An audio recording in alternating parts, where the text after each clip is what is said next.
Hey guys, it's Eddie and today I am back. Yes, I'm back. I know I've been away for like ages it seems, but I've been really bowled over with uni, and the uni work has suddenly sort of been dropped atop my head and it's been quite overwhelming, so I've needed just a little bit of time to get into all of that, but I'm back now.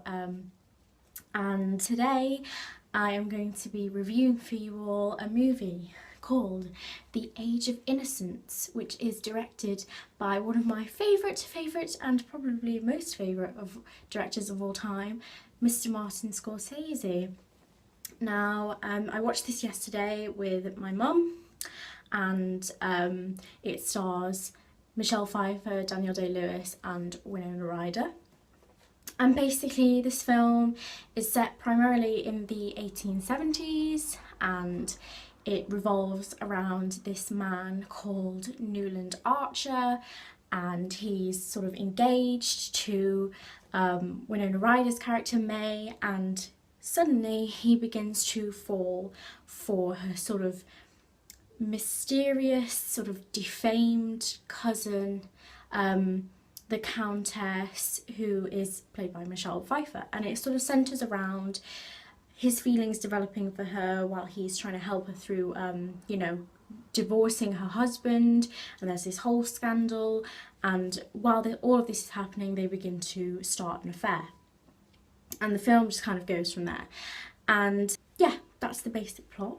So if we move on to the full analysis of the movie, this film might not be for everyone. It's, very much period drama, romance, it's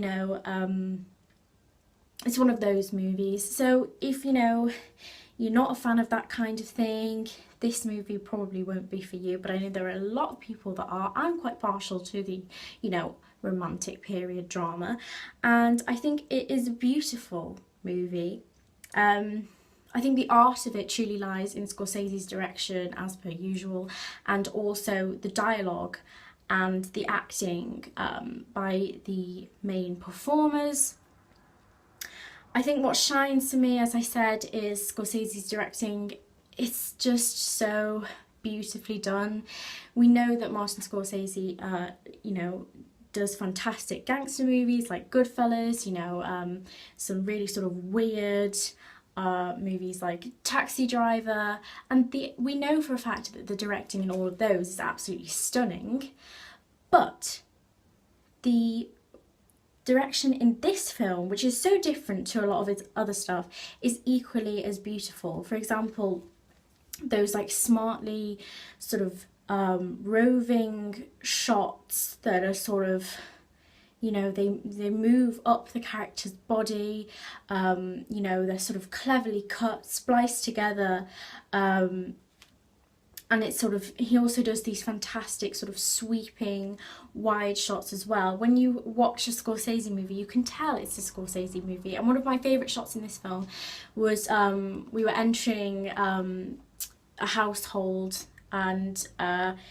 we had narration going on, some fantastic narration, and Scorsese's camera was basically following Daniel Day-Lewis as he walked through the drawing rooms, and it was just such a trademark of Scorsese, and it was really nice to see in this movie as well. I really enjoyed it, and I think I also enjoyed as part of the direction, sorry I can't get my words out today it seems, was when he sort of focused on the two lovers, Newland and the Countess.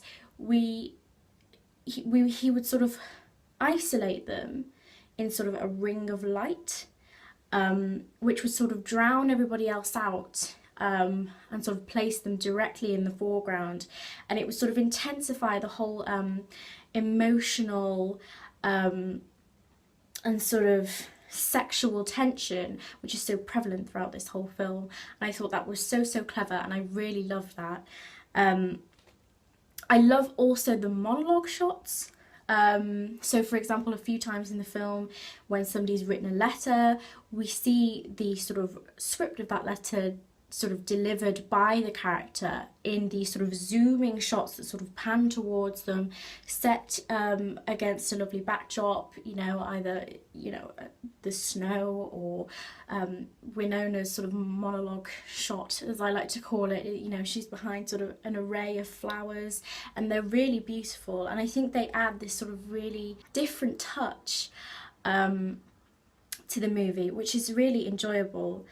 I think they are amazing performances all round, particularly Daniel Day-Lewis. I mean, I think is it fair to say that he's the best actor of all time? I would say so. Some people might not agree with me, but that's my opinion. I just think he's fantastic, and he didn't sort of go full on with this character. I think he was really subtle, and that's exactly what this film needed, because it's all about sort of preserving your etiquette and having to keep your feelings concealed in case of scandal. And I think the sort of subtlety of his performance worked so well with this film. You could sort of see the frustration in his face when he realised he wasn't getting what he wanted and they couldn't be together, and it was just fantastic. And both Winona Ryder and Michelle Pfeiffer, I love both of these actresses. I think they're fantastic, and I think they held up really well in this movie. I think the sort of raw emotion of Michelle Pfeiffer's performance, as well as like her sort of really, you know, she held herself really well, and for the character that was really important, because she had to sort of preserve this attitude in the face of her peers, which was basically to say that, you know, I don't care what you think of me. And I think she was just really wonderful. Another thing I have to say about this movie is that I think the costume and the set design was amazing. The whole film just had this beautiful, authentic feel to it. And the dress, you know, those long shots of this fantastically ornately designed and dressed dinner table, you know, with silverware and these, you know, dainty little starters and hors d'oeuvres, so colourful, so pretty. It was just like sort of a masterpiece for the eye, I think, this movie, and I loved to watch it. And I feel like this is just a really different kind of movie. I haven't really watched a movie like this before, and I thought it was really, really interesting. I would definitely recommend for anyone to give it a try.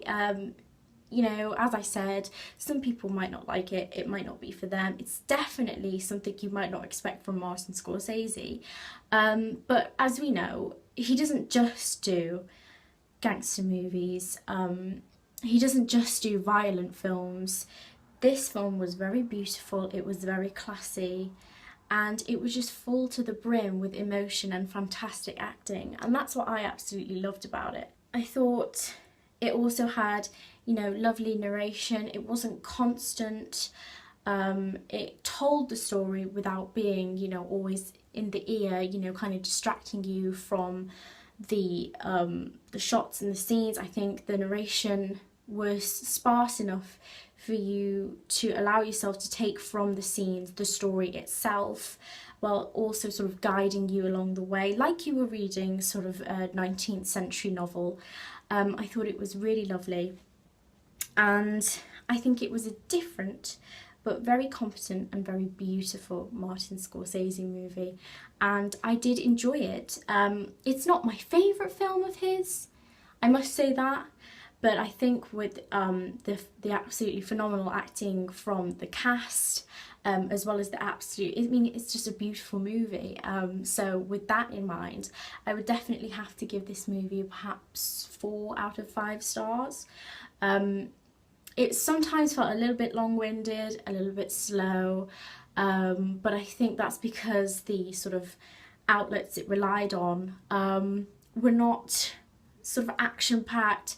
I don't think it had a particularly sort of exciting peak, but I think it was a lovely, enjoyable movie to watch. So I would definitely recommend it if anybody is a fan of the period drama or enjoys movies of that kind. I think you will definitely enjoy it, and give it a try. So that is my opinion on The Age of Innocence. Thank you guys so much for watching. There's my notebook helping me along the way. Yes, thank you guys so much for watching. I really hope you enjoyed this review. Remember, if you have any suggestions for movies for me to review, just leave a comment down below or message me on my Tumblr. I will of course try my very best to get back to you and review, because I love doing these things. I love watching movies, I love reviewing them, I love giving my opinion. So please, yeah, give me a suggestion, and I hope to see you guys in the next one. Bye!